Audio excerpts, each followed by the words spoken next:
as leaders or just as individuals, we're constantly looking for ways to optimize our performance, have better relationships, better health, better performance at work, leading our team to, new levels of success. And a lot of times we're reaching out to maybe other coaches, or there's mastermind programs, or we're listening to self-help books, all in order to achieve this new level of success. But what if we're not really grounded and centered ourselves first? Like, we really understand our foundation. If not, what we're doing is we're trying all of these new things, but we're really not changing. And that's what my guest today is sharing. His philosophy of trying doesn't really work. It's about transformation. It's about optimizing your true self.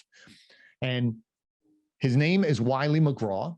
He was a professional athlete. He was a professional bull rider, as well as a soldier. And over his years of working as a leader, developing himself as a leader, he then moved into helping leaders become more successful, optimizing their performance. But truly, the very first thing is understanding who you are and what stresses you still carry around with you that you haven't addressed. Because if we're not dealing from that position of being centered, as I said earlier, all we're doing is trying things as a Band-Aid and nothing moves forward. So I'm really excited. This conversation was so passionate. He is one fired up individual, but he really hones in on how to help you optimize yourself. So let's dive into today's episode of You're in Charge: Conversations That Spark Change with my guest, Wylie McGraw.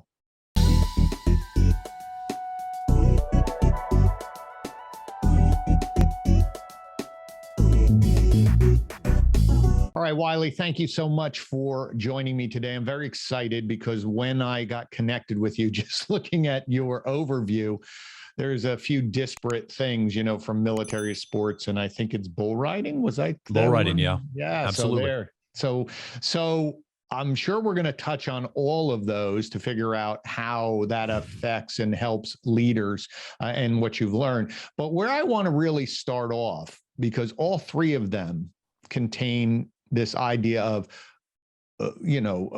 self-doubt or fear of what we can accomplish.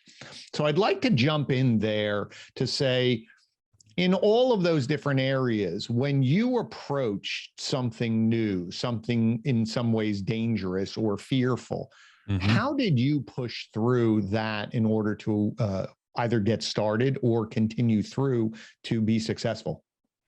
Well, first, thanks for having me on, Glenn. I'm happy that we got the opportunity to do this. And let's jump into that.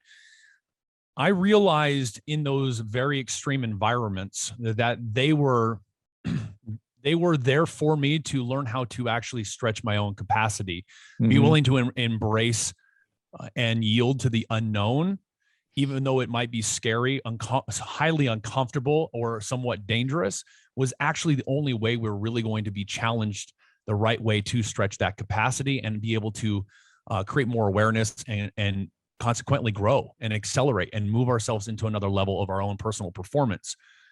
So those innate experiences really helped me cultivate my own intuitive nature to really discern what is really beneficial to me in those moments, in those environments, versus what isn't. And that is the only way I was able to, quote, push through those challenges and actually take myself as high as I really wanted to go. So I want to make sure that that word is really landing right now as we start this off. Is discernment is the key. Keen discernment is the key for anyone in leadership to get themselves on the path toward peak performance. That's where you actually start to know how to identify the right resources that you bring into your organization or into your life. It's where you can really identify more optimal solutions for the problems that you face. And it really helps you, if you will, understand the difference between helping and optimizing, and realizing that the only way you're going to hit your peak and be able to sustain that is through optimization. And through optimization is where the real challenge lies. Right. If that makes sense. So, no, it does. But to some folks listening, I'm sure they're going to say, okay, I think he's talking about another way to phrase it is self-awareness, or to understand what you bring. Some people are going to sit there, I am sure, especially those who are new to being in charge of something. They're going to sit there and they're going to say, Wylie, that sounds great. Well, how do I do that? What do I look at? How do I audit myself to know what I bring in terms of value? I'm just trying to get through my day. So I love it. Let's unpack that a little bit and try to figure out how someone would, be it a checklist or a thought process, where do they start? Sure. So let's start with this. Let's get it out of our minds that we need to figure out how to do that right off the bat, especially those who are in new positions of leadership, like you said, new managers, even those that are experienced, high-powered leaders. Getting away from the incessant need to know how everything is broken down will actually provide you more awareness, so to speak, when it comes to your own leadership. Now, unpacking that, I want to start off with this. In the world or the landscape of high performance and leadership, there is no such thing as trying or dealing with anything, despite whatever we want to believe, whatever we're taught by social norms or pressures. The idea that I'm going to try to figure this out, or that I'm going to just deal with certain things as I figure things out, is it's akin to being in limbo or a purgatory, if you will. It creates limitation. It's kind of like throwing a ton of rocks on your back and trying to run a marathon, or putting a parking brake on a sports car and then stepping on the gas and expecting that thing to perform at its peak. So right there, first and foremost, is let's break down the idea that I need to figure out how right away, and allow yourself permission to step towards that discernment of the differences between, and I have this in a paper that I wrote called Why You Need to Get Unfucked. And it's the 5 major contrasts that you need to understand to take yourself and your organization to the next level. So any new manager, go ahead. So sorry to interrupt, but so just what struck me right there was that idea of limbo, where I'm trying let me see if I can explain this. In trying to figure it out, you don't figure anything out, because all you're convincing yourself you're doing thoughtful things or busy things, but it's just this idea of planning to figure and trying, and nothing's concrete moving you forward. Is that sort of where we're going? Okay. Absolutely. Great. And Glenn, just to add to that, the idea that you're going to, quote, try something provides a level of relief, and that level of relief makes you feel, like you said, things are moving. Right. Unfortunately, things are not moving in the way or in the speed that you want them to. Right. So we get lost in this idea that if I'm trying, if I'm attempting, if I am figuring things out, how I must be changing or transforming and growing. And yet we still find leaders of all calibers suffering in silence. They're still stuck in the grind. They're still stuck in this stress of what's next. What else do I need to do? And nobody is operating from a place of that peace, that freedom, and the knowing, and bringing in the right solutions. Everybody's trying to figure out the solutions, and then we never really get anywhere. That's what I wanted to make sure that I emphasize. That makes, that to me, that's crystal clear. And I hope everyone really understands that, is that a lot of times we try something without a plan and we think we're moving forward, or we spend so much time. I was speaking to someone the other day and they use that term, death by meetings. We're constantly meeting to figure something out and nothing gets done because no one really understands how to plan, how to break down what I can bring to the situation. So we get caught up in the illusion of effort and we're not really moving forward. Right. And I call it getting high on the dopamine of change, when in fact, nothing's really transforming. There's this level. And again, these contrasts, I'm going to go back to that quickly, that paper, these 5 contrasts, and I even have them, is first and foremost, understanding the difference between transference and transformation and what that means for you, the difference between helping and optimizing, addition versus removal, deflection versus acceptance, and the last one is relief versus resolution. Now, the biggest thing that I've noticed in the work that I've done and being around high-powered leaders is we are stuck in the latter. We're stuck in the transference, the help, the addition, the deflection, and the relief. And we feel that that is what it takes to be successful. But high performance requires us to go far beyond that. It requires us to step into the real world of transformation, being optimized first, personally and professionally, understanding that you're never going to get to where you want to go if you keep adding more in instead of removing what actually occupies space and affects your ability to perform at the top of your game. If you keep deflecting from things that are very uncomfortable, the things that are very unknown to you, instead of accepting it, regardless if you work with the resource or you accept that deal or you, whatever might be coming your way, is understanding that in that moment, every opportunity has benefit and gold that you can pull from it. You have to discern what is actually a threat and what is actually a benefit, but we don't have that discernment. And then lastly, we're constantly stuck in this idea that as long as I find relief, I will grow. Resolution is the key. And until you can get that keen discernment in place and get on the path towards that peak performance, that is where real resolution and real world results can show up for you that actually changes your direction and transforms you and your company and your leadership and power. No, see that. I love that breakdown, because especially the relief and resolution, just because something is over, be it, that meeting or that conversation, or boy, that day it's over and we're relieved, but did anything, and I love that idea of, did anything really change, or is tomorrow just going to be another version of the same thing and we'll be relieved when that day is over, but but 6 months from now, we're going to look back and say, we're still in the same place, or we're dealing with the same frustrations, instead of really embracing, as you said, embracing this idea of we have to change, and change is transformation. I mean, something has to be different. We have to think it through. We have to plan. And to your point, we can't keep deflecting. We have to focus. We have to embrace. And that really is true leadership, because you are willing to face those fears, face the uncomfortable, face the unknown, and be willing to set sail and say, that's where we're going, based on all of our data, based on our resources, based on what our experience is. Here's where we're going, and we commit to it.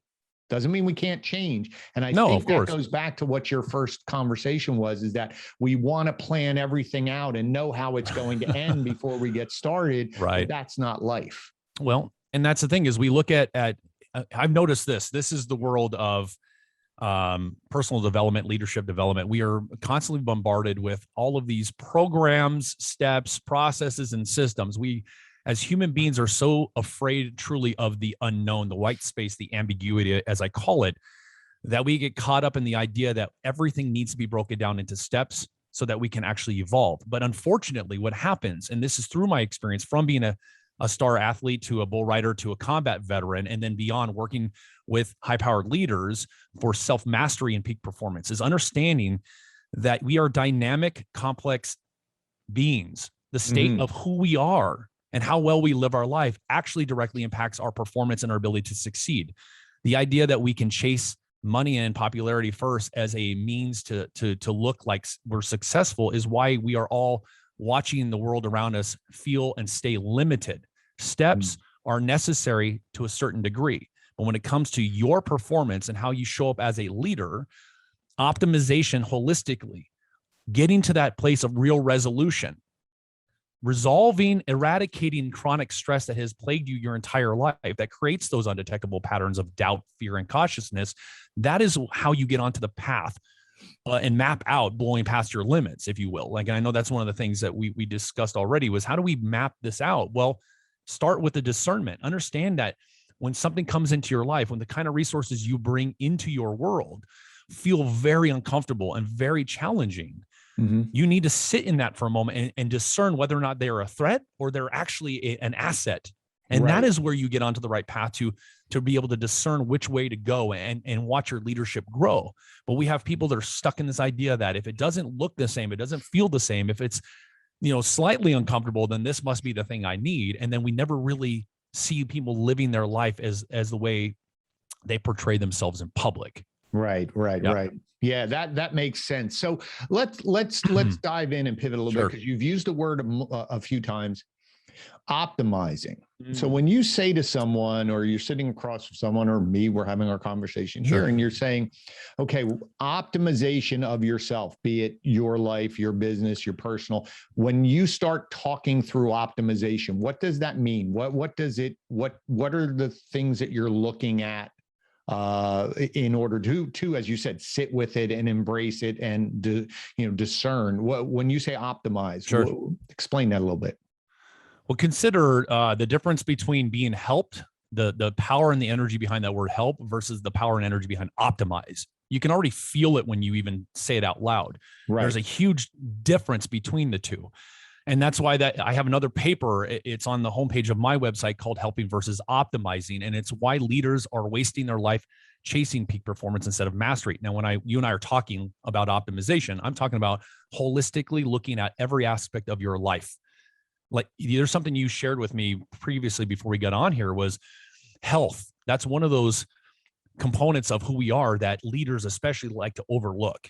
And because they don't see any value in their health, because they are so addicted to the grind, and because they are addicted to that grind, the other aspects of their life, they're willing to sacrifice so that they can make that bottom line grow, so they can feel like they've accomplished something. Right. So when I say optimize, I'm talking about going into your life and being aware of and eradicating every aspect that is not accelerating you and getting you to the place you choose and want to be. It's kind of like, my health is suffering. My relationships are in turmoil. My kids don't listen to me. Yet I'm worth $1 billion.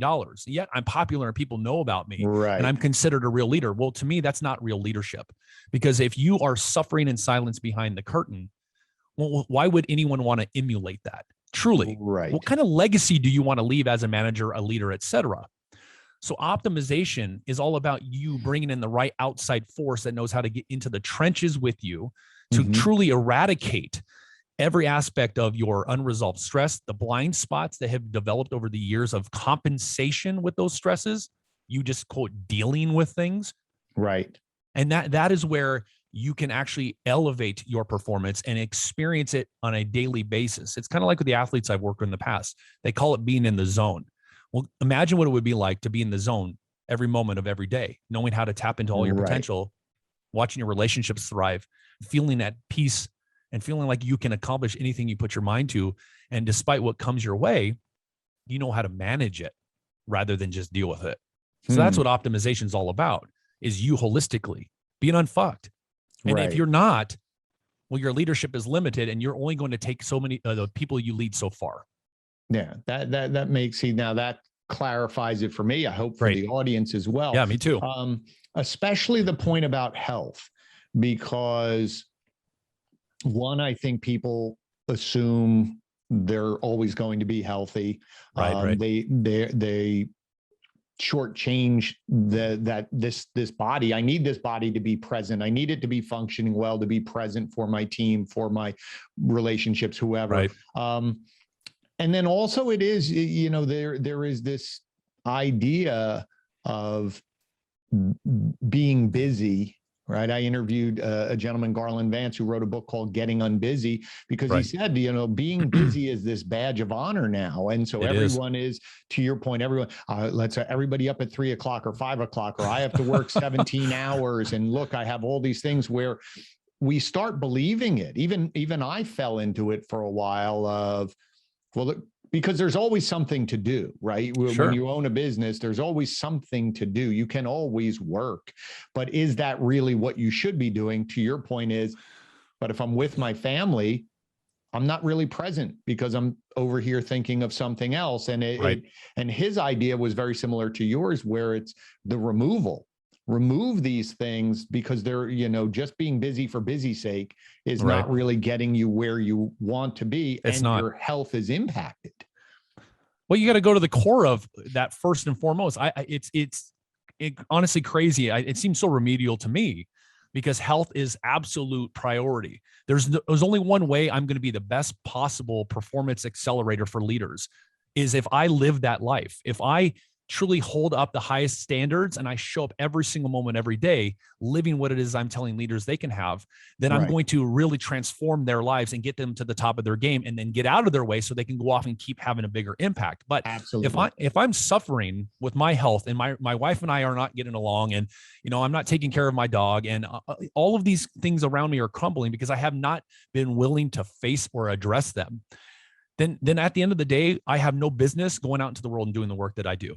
Period. And yet we compensate. That's a key word, is people compensate with their life experiences, their traumas, their stresses. They suppress them and they feel they can overlook them, sweep them under the rug, and they can hack their way, bypass, circumvent, and compartmentalize themselves to a level of success that they, like you said, we've become accustomed to it and used to it. And we've made it the norm so that anything outside of that challenges it sounds weird, different, and like wrong.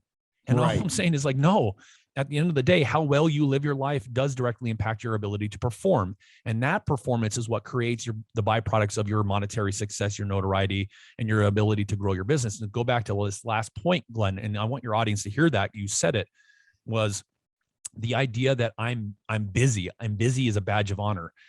If you really pull yourself back and you look at it from the macro view, or the 50,000 foot like overview of it, you really see that people that are stuck in the grind, that are busy, there is an avoidance there. They are trying to get away from something. There's this level, again, of compensation to one side of the spectrum, and they're creating unwittingly this world of busy around them to not feel something that might be going on in their life. Men especially are culprits to that.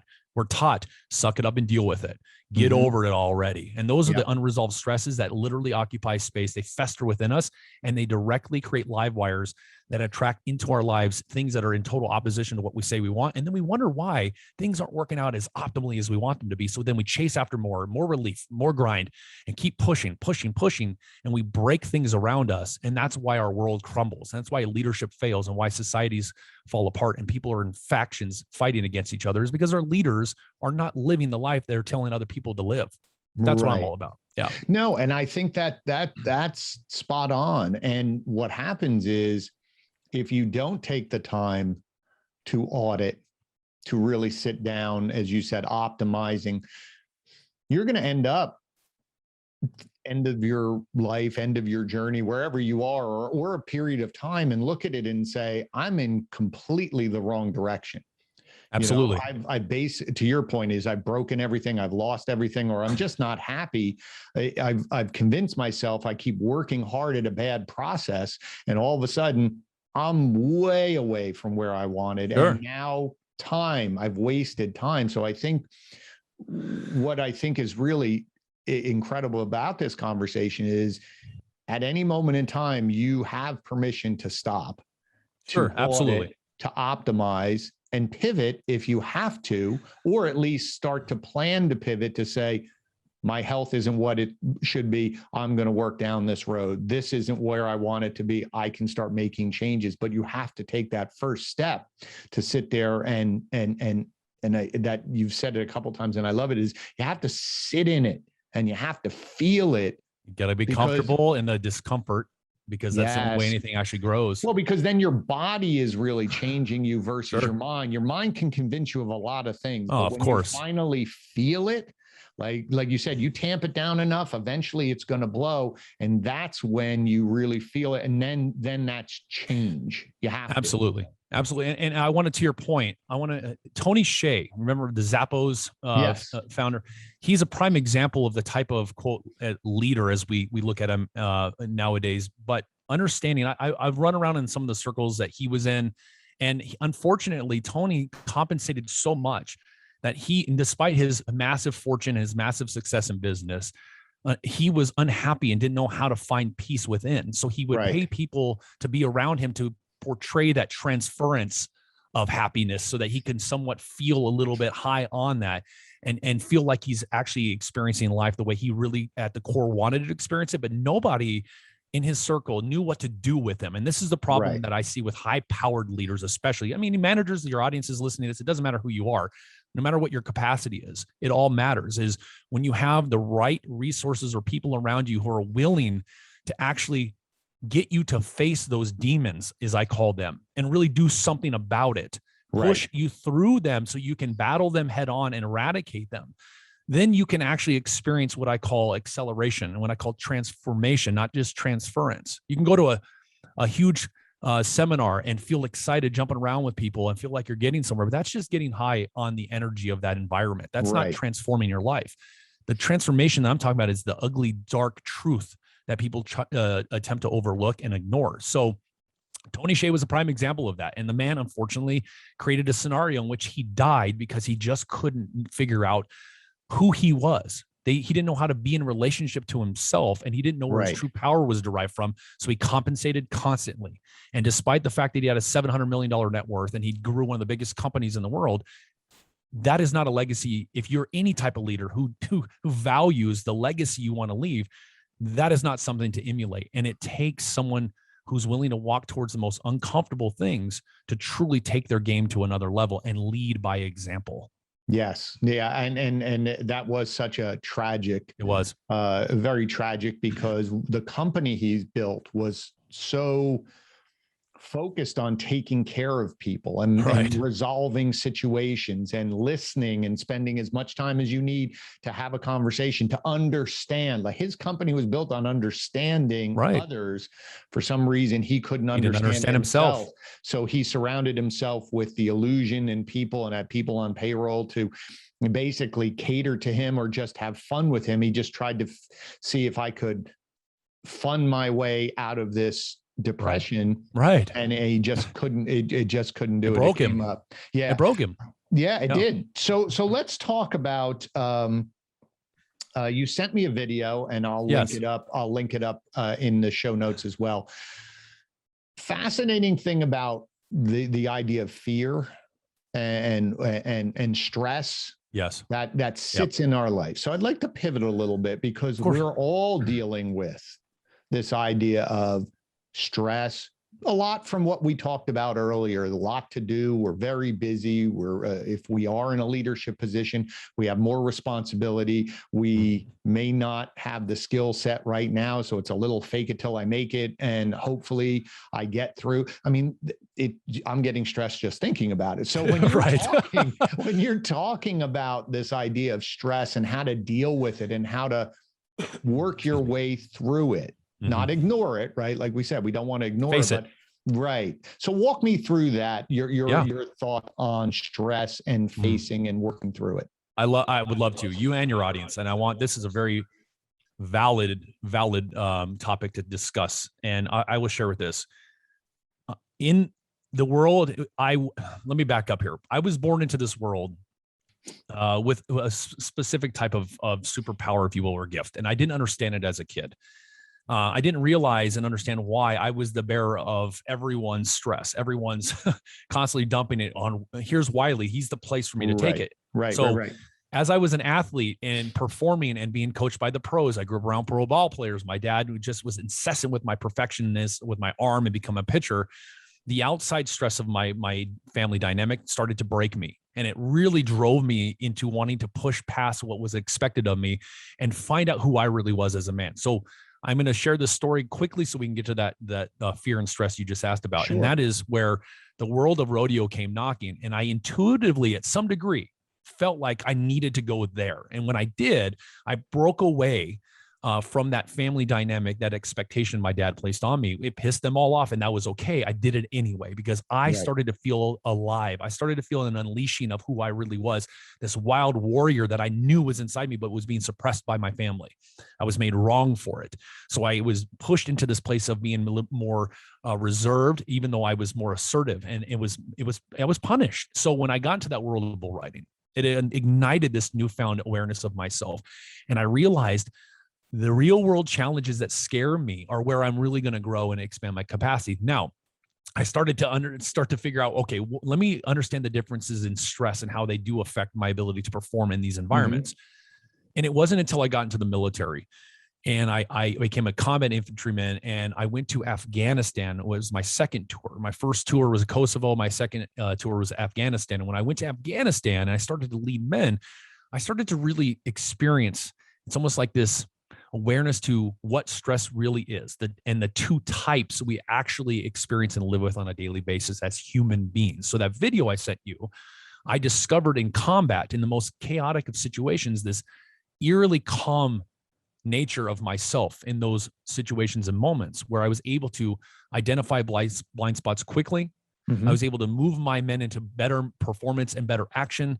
Our missions were accomplished much more efficiently. And I realized that there's only two types of stress we actually experience in life. And I call one chronic stress and I call the other acute stress. The chronic and acute stresses are tied together. The acute stresses that you experience, just like the word acute is short term, are the life experiences that keep happening to you no matter how much you think you have things under control or figured out, period. They just reoccurring situations that are not optimal for yourself and your organization, your performance, your life.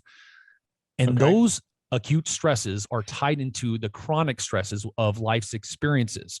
Those are those stresses that you have had through family dysfunction, trauma, chaos, pain, suffering that you have not really eradicated, you've not faced, like we talked about. Right. And those chronic stresses will occupy space in your mind. They will occupy space in you energetically and unconsciously, and they will fester and they will create acute stresses or situations that keep happening in your life. And until you address them and face them and eradicate them, you are going to experience that up and down roller coaster of your experience. So I discovered that in combat, and I wanted to further explore that, because what I realized was we have what's a normal stress in life. Being a leader, running companies, taking care of people, high responsibility is going to bring about what we consider a stress. But when you have learned to manage your inner volatility first, and you understand the differences between those stresses, those acute and chronic stresses, and you eradicate the chronic ones, you will realize that no matter what situation comes your way, you will know how to manage it and turn it into an asset for your performance, for your team's function, for your leadership development, instead of it being something that causes you to go back to what we talked about, is chasing relief on a daily basis. Woo, I'm done with that one. Thank God. Right. That is not how anyone should be living their life, period. So I discovered that, and I created that little video on purpose. So I wanted people to really sink their teeth into understanding those two types so they can really start navigating and discerning what is really stressful for themselves and what is just something that they have basically harbored that they have not addressed. And when you can identify those keen differences, you'll see that your life will change in ways that you least expect it. So I hope that answers that question. Yeah. So what I'm hearing is the chronic ones are just either behavior or some, as you said, stress, something that we carry with us all the time. And it may be low level or whatever, but maybe it's a family, the way, to your point, how you always have behaved with the family, or how you're seen in your family or your group of friends, or you're coming and you feel this behavior and stress of, well, I'm going to work and now I have to put on this face, or I'm over here and I put on this face. Right. And you never feel like you can be the real you, but it's this constant, almost like a jacket I have to put on when I'm heading into a certain situation. The acute one, it sounds like you're never going to get rid of those, because that's just life and stimulus and something that's coming at you all the time. Well, the acute, if I will, the acute stresses will transform around you because you've dealt with the chronic stress. So that's what I'm saying. Is that chronic stress creates the acute stresses. Yeah. So what I'm hearing is, if I can level out or address or confront or put to bed, so to speak, some of these chronic ones, I become more of myself. One, some of those acute stresses that were popping up were tied to the chronic, but this way, if other stressful situations come, you're more in control of it. One, because you've dealt with other bigger stresses, but more importantly is you just are in a more whole place as yourself to be able to deal with this. You become fully aligned with who you are at the core. It's an unbelievable experience, because it doesn't mean that as I run my multiple 7-figure business, I'm not going to experience, as I work with these type of leaders I'm always interacting with, the kind of stress that comes with it. But I realize that this is not mine.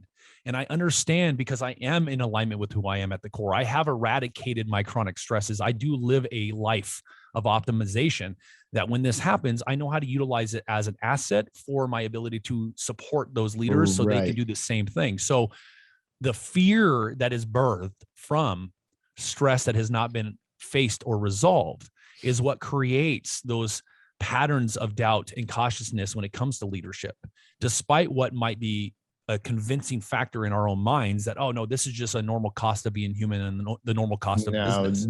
It's like Elon. I'll give you an example, Glenn, and your audience too. Elon Musk, despite what we see and what we feel about him as a man and what he has been able to do, I do not deny his genius.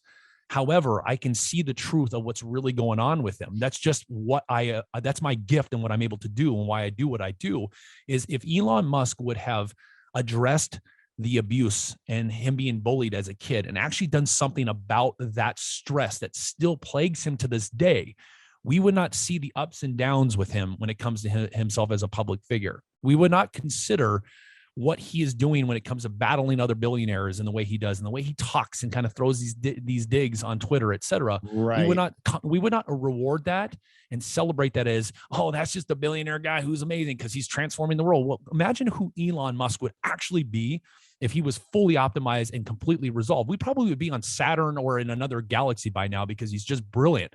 But we're dealing with this up and down and constant back and forth, and we're watching these billionaires battle each other because they're just, unfortunately, unresolved little boys who have never really done anything to face their own truth. But do you think part of their success is from not resolving certain things? No. Because they still have that edge where they're going, I'm going to prove you wrong. I don't really care. You know what? That's the unfortunate part about leaders. We think that we're going to use our pain and our stress to build our empires.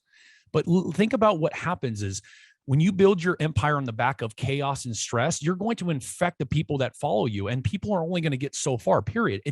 We can fight that all day long. Right. They have created, quote, success, but why do we use money and notoriety as a benchmark of what success is supposed to look like?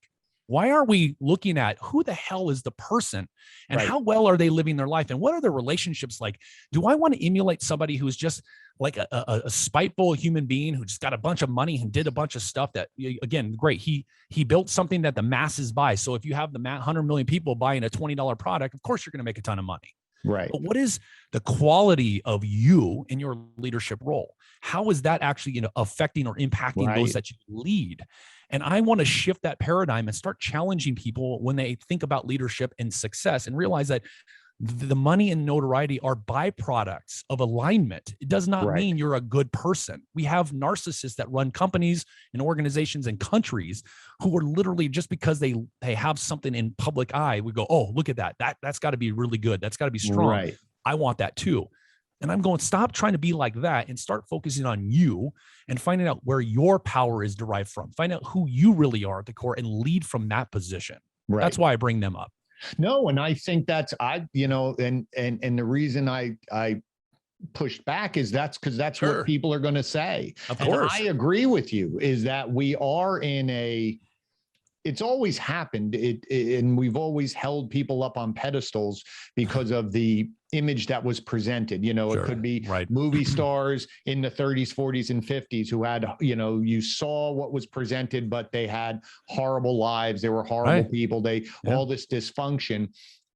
But again, and we are in a society where it's really quick, Instagram life, and look at all of what I have, and I love what you're talking about, is that the more centered you can be on you, doesn't mean that you won't achieve, but who cares if you have everything and you look around and nobody's there with you, or you're miserable. I love the thing you said, is that you've just broken everything along the way. Everything's just demolished, and yes, you won.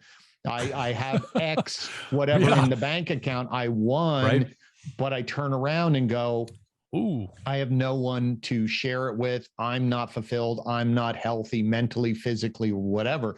What I really love about this conversation is that idea of, it all starts with you, and you have to make that decision. to say, I want to resolve some of this. I want to know, why do I want to have a life full of stress and argument and fight? And I mean, that to me, just, it just feels so unhealthy. That, but so why are we doing that? And why are we celebrating that and saying, Glenn, why are we celebrating that and going, you know what, I'm just going to deal with that? Well, guess what? That's not high performance. True high performance is you eradicating and not dealing with those aspects of life that feel stressful. Why do we consider that something to achieve, where we go, you know what, as long as I can basically hold it back and just accomplish X over here, I'll be good. And I've met so many public figures I've had dinners with. They're like, no, I'm good where I'm at. It's like, really? Because I can see the pain in your face. I can see how you're suffering. But yet when you're faced with something that's challenging you, that's when you clam up and your ego comes out and goes, no, I'm good where I'm at. Look who I am. It's like you get caught up in this, like, this facade of vanity and false, almost a false leadership. And you think because you have all these millions of people kind of gawking at you that are basically the masses. But it's like, look at the legacy. Like you said, if you look around our politicians, especially, look at the chaos they leave in their wake. Sure. What are we doing? Why, if your decisions are not uplifting people and things are not healing and growing and transforming and feeling optimal and people are in peace and everything is feeling, growing and moving in the right direction, then there's clearly something wrong with you, not things outside of you. And I've met so many people in positions of power and influence that think when things are broken around them, it's everything outside of them. It's never them, ever. No. And a lot of times it's because we're measuring the end metric, and it's not about how you got there. It's, did you win or lose? You know, I remember dealing with salespeople when I would run sales rooms. They would be, I would go, oh my God, but their answer when I said, we have to change this, their default was, but did you see my numbers? Did you see what I sold? Do you see how good I'm doing? And I'm going, but no, this is not the way we need, but look at my numbers. Or you're not doing that, but look at my numbers. And to your point is, we celebrate the numbers. We're not celebrating how we got there, how the person is. It's just, oh, look at all the things they have.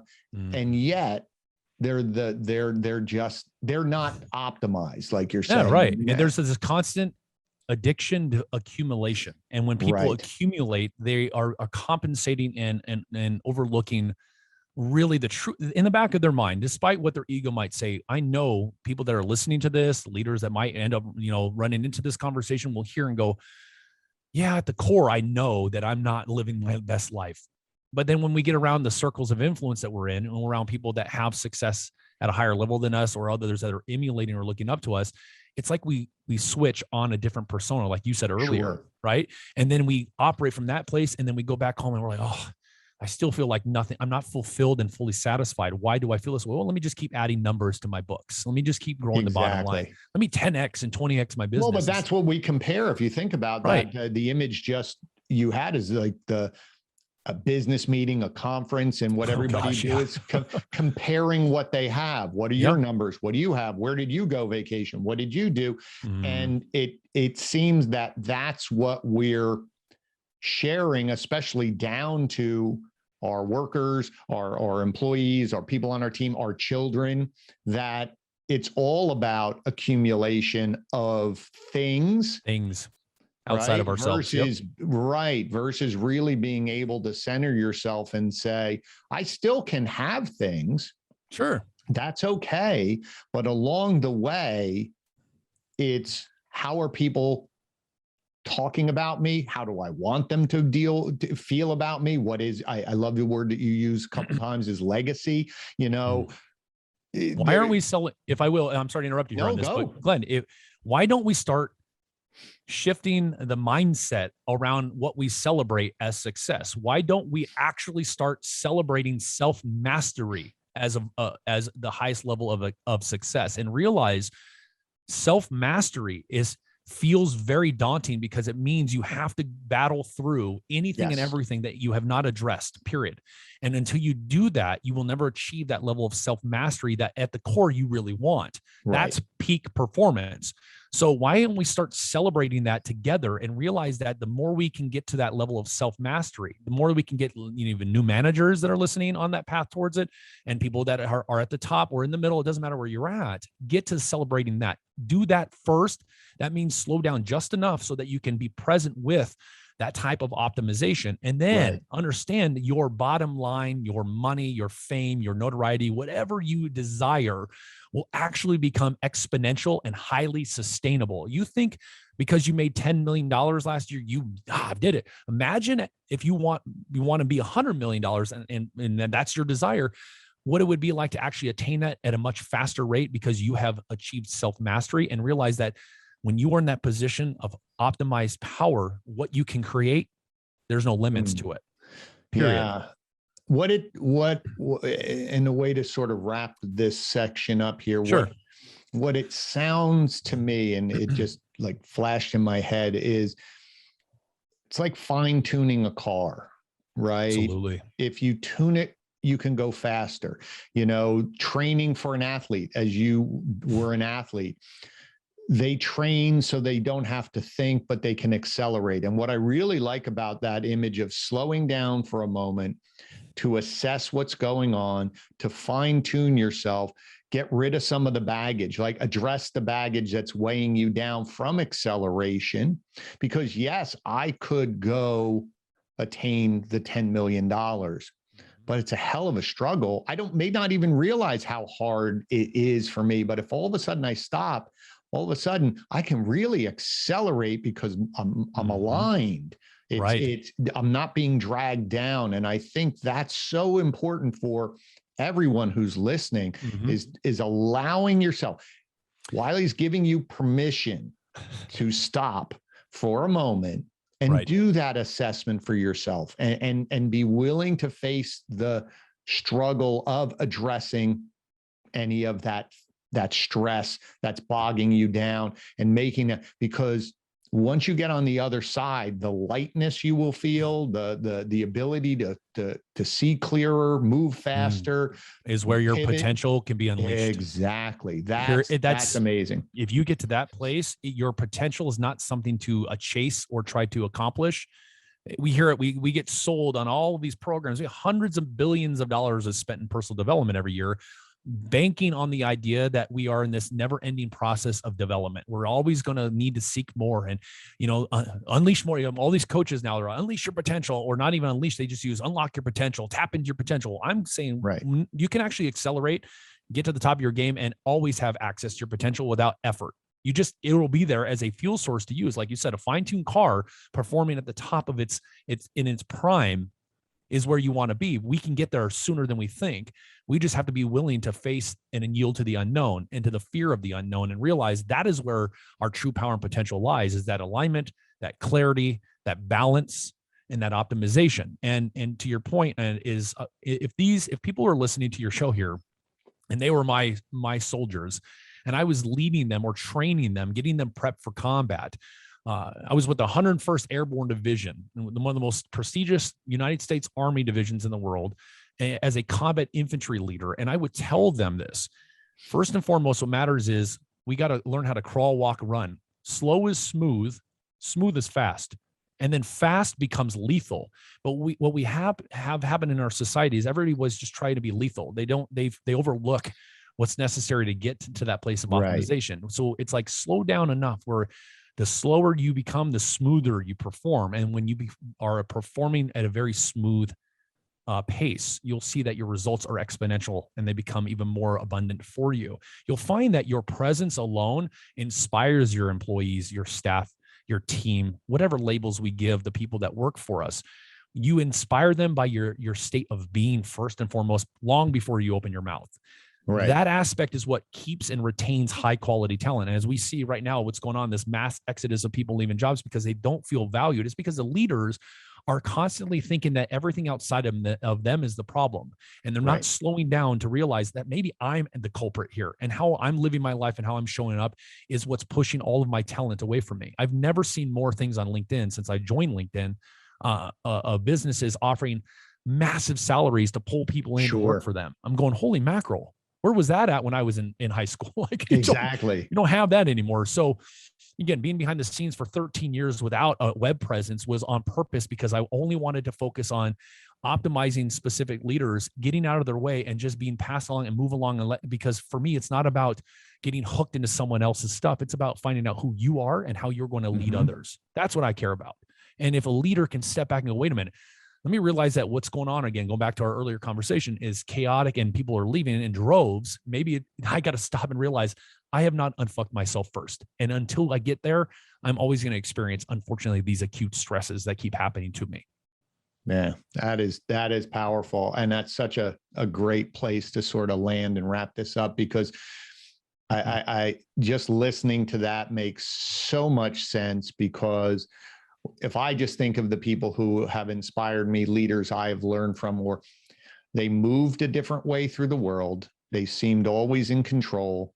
When stress was around them, they got slower, not faster. Right. And I read, there's an author that I love, Jack Carr, who writes, and he talks always about that slow, smooth, slow is smooth and smooth is great and smooth is fast. He talks the same way from the soldier's perspective. But I love that, because those leaders never seem frenetic. They assess, they trust themselves because they know themselves. Right. And I think that's really a great goal for all of us, is the more grounded we can be, the slower everything moves, we're in more control. But then when we want to accelerate, we really can. And to your point, it becomes lethal in a way, meaning that I just am there quick, fast, and I can accomplish what I need to do. And all of a sudden everyone goes, how the hell did that happen? And that's very inspirational for people, because then they go, wow, this person is optimizing every aspect of what we're doing. I want to make sure that people want to work for the value of that relationship with the team, the organization first, long before money. We all know that. So I want to add to your point here real quick, is the only way that people are going to, in fact, blow past their limits is if they actually embrace the type of resources they've been able to discern that are unconventional and different from what they're used to. Because I know that I'm not for everyone. I understand that. However, when people are listening that want to be able to find those solutions and those resources, is going back to that keen discernment, understanding that if you can start here, you'll find that you'll attract or pull in, you'll find and look for the resources that actually serve you and fit what's proper for you, not something you lean on and follow from them, but for you that challenges you, because blowing past your limits, moving through all of these unresolved stresses requires that outside force that knows how to hold you in it and hold you accountable to it. And what I've experienced, Glenn, you probably can agree with this, I'm sure you have in your experiences, most leaders like to hire resources that they can still somewhat control. There's still this underlying, they're like, oh, I feel uncomfortable. My resources, my coach, my brain coach, my advisor, et cetera. And I've seen them constantly. I'm like, yeah, but you're still in a level controlling them, and they're not really getting you the best results because you still have your hooks in them. And when you can get a resource that you surrender to and trust and realize that they're there for a reason to really push you far beyond your own limits, you'll see that everything radically evolves much more efficiently for you. And that's where that slow is smooth, smooth is fast comes into. There's no way I was ever going to be an expert marksman if I try to rush the trigger squeeze. If I try to rush the sight picture, I had to learn how to control my breathing, no matter what the stress was around me, take that inner volatility and utilize it for an asset. And that's why I was always lethal with my weapons, marksmanship, combat, etc., because I took that and I optimized who I was as a soldier. And that's what it takes to be the best leader possible. Right. Yeah. And I think, to your point, excuse me, if you're just hiring resources, they can, if you don't start from a place of really understanding who you are, all you're doing is hiring resources like Band-Aids for things that you think. Absolutely. But you're not really getting down to that core, because once you do embrace that core and say, okay, this is who I am, and here's some of the struggles I have to face, the resources will show up, but they'll be the right resources to fix the right problem versus just another Band-Aid, just another program, just another audio book, or whatever it is. Yeah. Think about here's, I'll give you two examples real quick, just to kind of close that up. Sure. Is I've been behind the scenes. I'm considered, quote, a no name, correct? Like nobody really knows I exist until now. I'm starting to come out into the world because I'm tired of seeing how leaders are destroying our world. They're distorting it. Right. But consider the fact that I have worked with professional athletes. I have worked with celebrities. I have worked with Hollywood executives. I've worked with hedge fund managers, Fortune 500 executives. I've worked with an array of leaders on purpose. It's because when somebody sees the results of me being in their life and they go, I don't care who that guy is. I don't care what his name is. I don't care what he's, what he has done out in the public. What I care about is look at how he's optimized my friend, my colleague. I want that for myself. That is why I've been so successful, is because how I live my life, how I show up, my unique superpower, being able to erupt those unresolved stresses that are underneath the surface of those leaders and get them to start feeling and facing these things and watching the performance transform, is why they have been turned on and why they say yes to it. And those are the types of leaders that I'm out in the world saying, hey, I'm here if you're looking for that. It doesn't matter what your resource doesn't have to be a household name. It's all about discerning. Like, I can feel something unique and different with this resource that I know I need, that's going to really push and challenge me. And I'm not going to waste my time, energy, and money year in and year out. I met a guy a tech guy, works for an energy company years ago in San Diego, and said, man, I'm spending $1 million a year on these executive coaches for my staff, my 2,000 people, but none of them are really getting any results. I'm saying, well, you're blowing through $1 million a year in your bottom line for some coaches that don't really know how to coach your people, and yet you're still doing it. Why? I don't have any other option. These are apparently the recommended best coaches for my industry and what I do. So I'm just dealing with, and I'm like, right there. He's like, oh crap. I'm like, why are you dealing with that? That's not high performance. You're an executive at an energy company responsible for 2,000 people, and yet you're blowing through $1 million a year.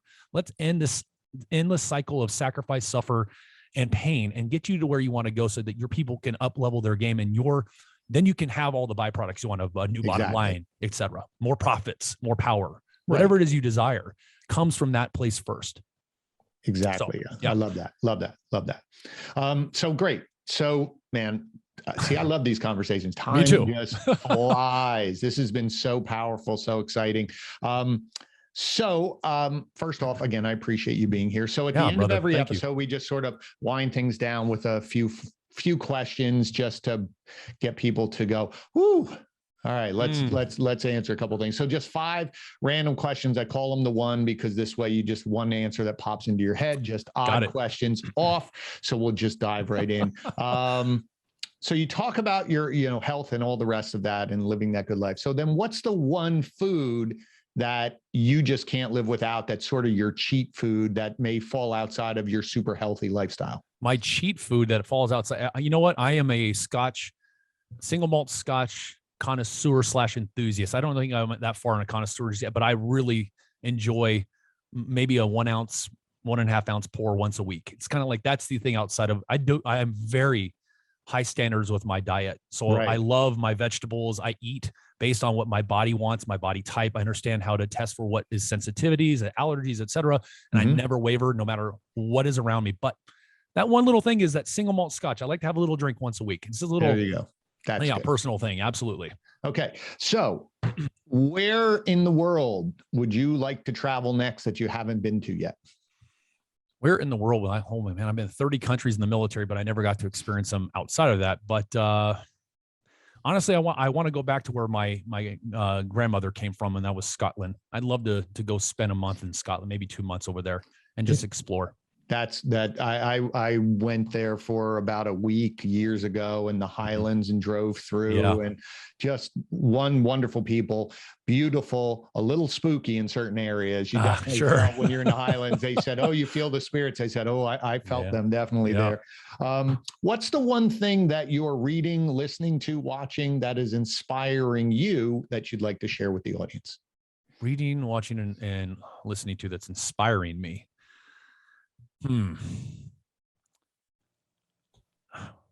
I just bought the book, The Art of War.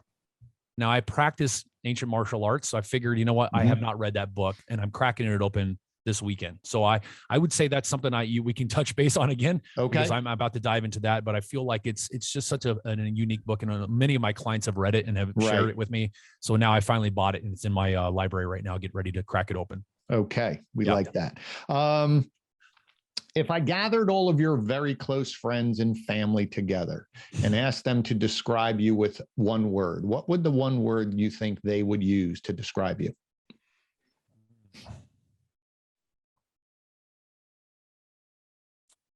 Wow. One word to describe me. That's a very complex question. They would all say that I'm fairly intense. That would be the word. I'm intense. Okay. Yeah. Okay. I can see that. I'm good with that. No, that's good. Okay. So last question. We've talked about a lot of things and covered a lot of different topics, and the information is just so wonderful. But if you wanted to make sure that the audience took one thing away from our conversation, what would that one thing be?